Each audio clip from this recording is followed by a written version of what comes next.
I assume so. Yeah. I'm not live anyway. You are not. So how's the Disney I'm not World lying. times working out, Erica? I heard that they're shutting them down for the next couple of days. Yeah, we're not going until next Wednesday, So you should be I'm- fine then. I'm not worried. Yeah, you're fine. It'll just be, I guess, if our Airbnb were to get any like flood damage. I mean, we're inland, we're just south of Orlando, so it's not like it'll get storm surge or anything. It'll just be if like the winds were to damage something. But Yeah. I messaged them and they said we'd touch base Friday morning before we hit the road. Right. You don't want to get there and it's like destroyed. I say, unless it's destroyed, I'm going. I'm So- going back. Sweet, sweet. Yeah. But I have a friend in Tampa who works for TV station, and her husband, the kid, and dogs got to Orlando, but she's having to stay at the station, sleep there, and work the next like 48 hours straight. That's scary. What the mayor said was like, one of the scary, like, I was like, you can go back and do your description or And what do it her at the bottom. parents live in Pinellas County, for whatever reason, I guess they're high enough that they're not worried about storm surge, and so she buried one small section that doesn't have I like this evacuation wall. water. You like that? So they're saying. Yeah, when we did our state headquarters, I wanted to duplicate this, but it cost too much, so we just did a wallpaper, basically. Yeah, I bet you will. if they feel comfortable about it. Me, if I have it, I'm like, let's just go to Orlando with the kid, with the grandkids, you know? Looks- like, And they're retired, so they don't have to just. Oh, I know, we have to change the map. So we're good? Okay. Is everyone else ready? No, unfortunately. Okay. Any information on, the situation with this guy on Monday night? We have Captain Miller. Tell him. Yep. Okay. Firing up. No, what, I don't know what's going on. It takes some time sometimes. I mean, usually doesn't set the sun though.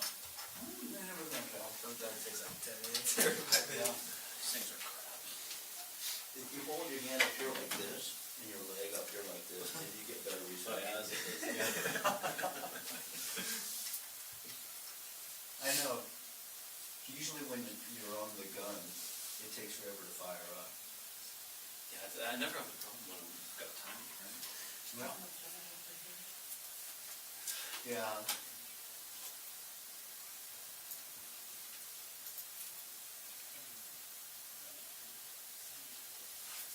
Was that him?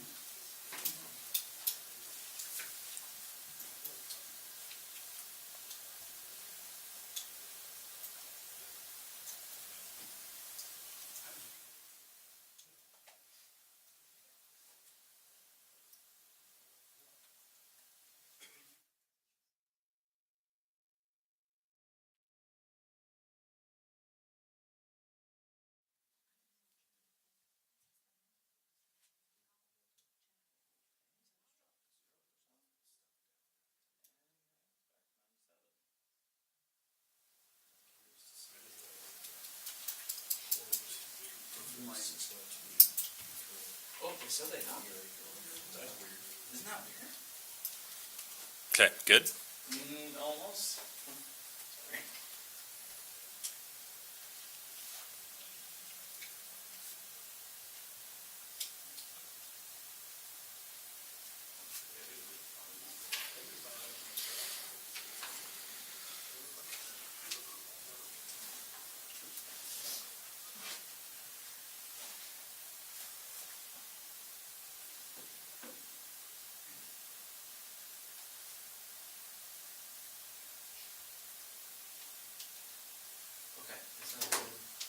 Okay.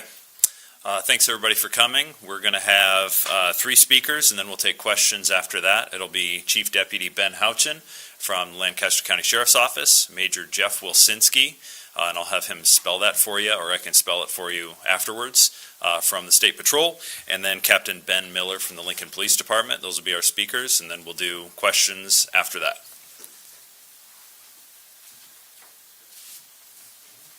Good morning, all. As you know, a lot of the information has come out on our pursuit already. That we were sent to the USAVE at 12:05 on a 911 call on a domestic disturbance. That a pursuit did occur. That us and the Nebraska State Patrol were involved in it. The driver and party responsible, Trenton Engel, 34, was the party responsible. He did ram into 5 Nebraska State Patrol and LSO cars. He was taken to a local hospital, and he has been lodged in jail for assault of an officer, use of a weapon to commit a felony, flight to avoid, resisting arrest, and DWI. The Sheriff's Office wants to thank the Nebraska State Patrol and the Lincoln Police Department for their assistance in this very dangerous incident. Mr. Engel put the lives of citizens in Waverly and law enforcement by his actions. We are glad that nobody was hurt seriously, and I'm extremely proud of the officers and deputies from LSO and Nebraska State Patrol. Thank you. Good morning. This is the second interaction our troopers have had with Trenton Engel in the past few weeks. On September 23rd, the Seward County Sheriff's Office requested the Nebraska State Patrol SWAT team after they responded to a hostage situation. The hostage was freed, and our SWAT troopers were able to take Engel into custody without incident on that occasion. He was booked into Seward County Jail for several charges. The victim from that incident is the same person who reported to employees at the USAVE pharmacy yesterday that she had been threatened by Engel. At the end of the pursuit, when Engel continued trying to flee, one of our patrol units sustained significant damage as Engel's pickup nearly lifted off of the ground onto the hood of the trooper's Charger. As the trooper attempted to exit his vehicle and get out of the way, Engel accelerated again, forcing the trooper back into the vehicle as Engel's truck slammed into the driver's side. We are extremely thankful that our trooper was able to get back into his unit before Engel's pickup rammed into the driver's door. As Engel continued ramming patrol units, it was at that moment that one of the troopers fired a single round from his weapon. That shot did not strike Engel, but struck his pickup. In accordance with the Nebraska State Patrol policy, that trooper has been placed on administrative leave while the Nebraska State Patrol conducts an internal review.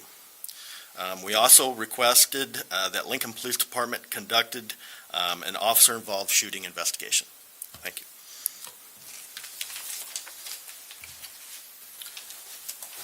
Good morning. I'd like to start by acknowledging the seriousness of what occurred yesterday, and we are very grateful that the injuries sustained in yesterday's incident were minor in nature. So I oversee our criminal investigations unit, which has extensive experience in handling these types of investigations. So it will be conducted thoroughly, objectively, and transparently. I want to emphasize that we're working very closely with our partners at the Lancaster County Sheriff's Office and the Nebraska State Patrol to maintain the integrity of this investigation. As it is an active and ongoing investigation, I cannot get into the specifics of the case itself. However, LPD is committed to keeping the public informed, and we will share updates with you when they become appropriate. Any questions?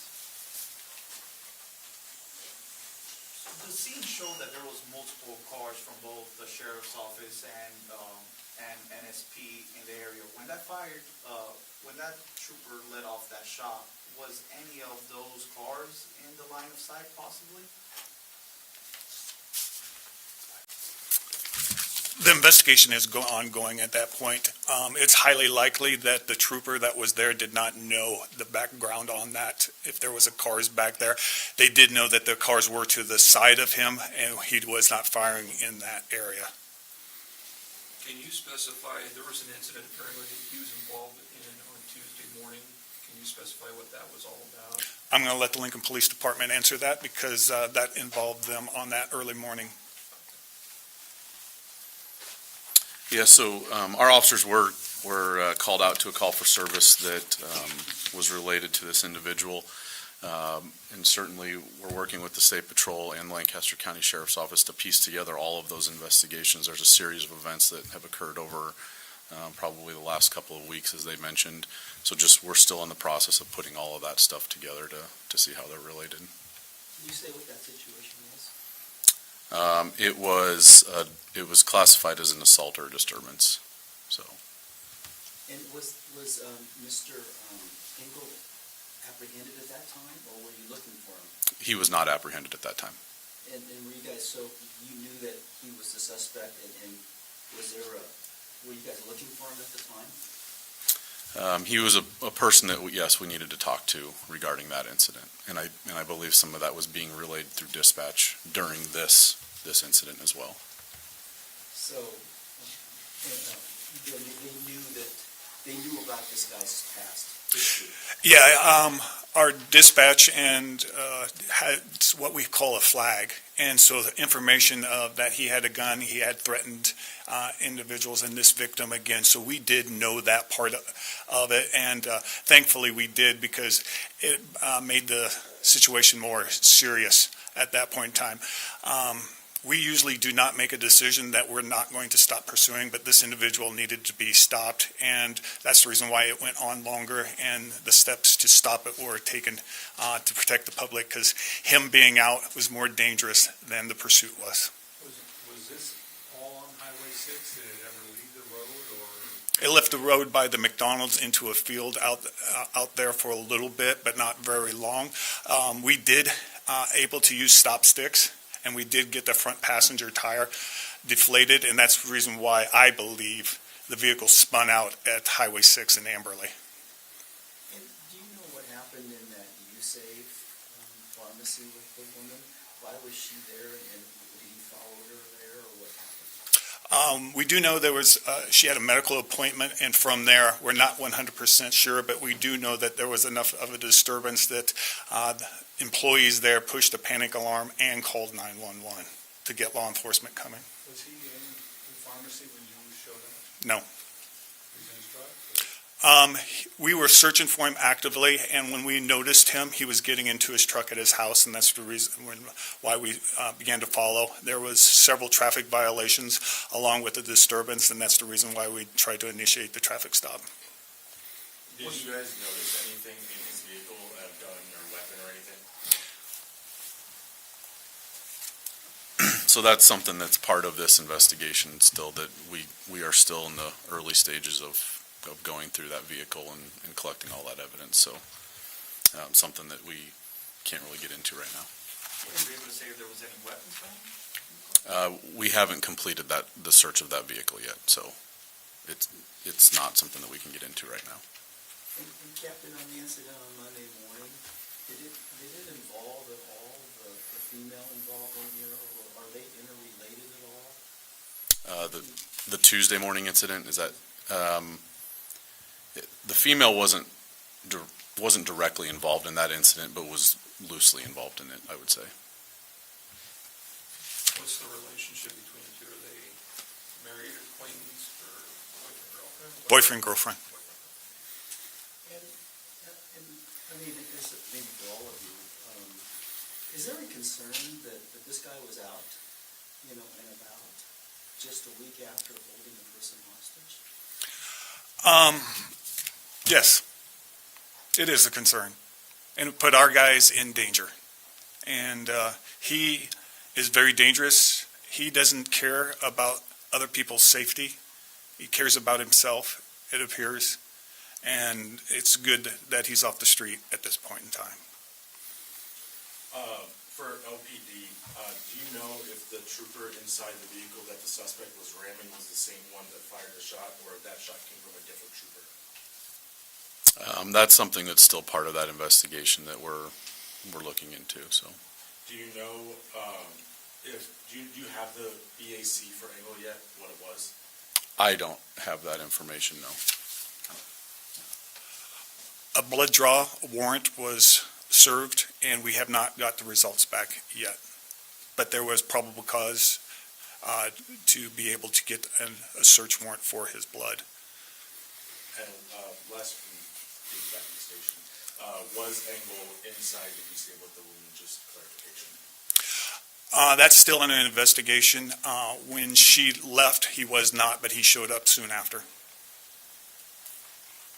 This might be an MSP question. So if the trooper was placed on administrative leave, was that the trooper that was inside the car that Engel was on top of, or trying to get on top of? That was the trooper that fired around. And he wasn't that same trooper? That's still under investigation. That's still under investigation? Correct. So it's not known if they're the same trooper? It's still under investigation. And can you say whether or not the trooper was aiming at the suspect, or if he was aiming to maybe disable the car? No, he would have been aiming at the suspect. We don't shoot to disable vehicles. Will the name of the trooper be released? At this time, no. NSP policy is we do not release the troopers' names involved in officer-involved shootings. Do you know where the bullet went that the officer fired, the trooper fired? That would be part of the investigation.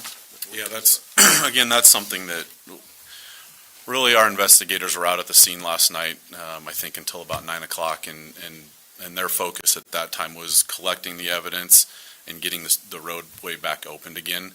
And so the backside to that is now we have to go through all of that to really try to paint that picture. So that's all part of the investigation that will come out in the future here, so. During the pursuit, how many vehicles were potentially, like civilian vehicles, potentially going to be impacted where, you know, it was a danger to them? I mean, it wasn't during rush hour, of course, so that was probably good. We're still under all the video has not been downloaded yet. I do also want to add that he swerved at a trooper prior to being at Highway 6 in Amberlake, tried to hit him head on too. So we are going back and we're going to look to see if there's any property damage or anything. Nothing has been reported to us at this time, but we are going to replot the whole pursuit and just backtrack to just make sure on that. And I also know, I want to thank the citizens of Waverly and everybody that was inconvenienced. Amberlake and Highway 6 was closed for just about 9 hours. We appreciate their understanding and letting us do our job on that. And I know, again, it was an inconvenience, but it's something we have to do to make sure we're transparent and get everything correct. How fortunate are we that there was no, like, civilians hurt or, you know, property damage that we know of? To be honest, I can't believe that something didn't get hit or damaged other than the cruisers and all that, the way he was acting and the way he was driving. We were thankful. All the kids were in school. Nobody was outside. That could have been a horrible thing if it happened at a different time. So were the schools in Waverly in lockdown at that point because of this incident for safety reasons? I don't think they had time to even do that. It was over before we could even get a notification, but they were made aware of what was happening and transpiring. But we didn't have time at that point to get the notification to them. And we're just thankful that they were all in the school and everybody was safe. And we did not go by the school. The pursuit didn't. It was close, but not in that area. Do you know how long this whole incident took? How long it took place? From the 911 call, it was 12:05. I believe the pursuit began at 12:23, and then about 10 minutes later, it was all done. Anything else? Okay. Thank you, guys. LPD is still going to do their regular briefing, so stay tuned for Erica. Also doesn't have anything else other than this.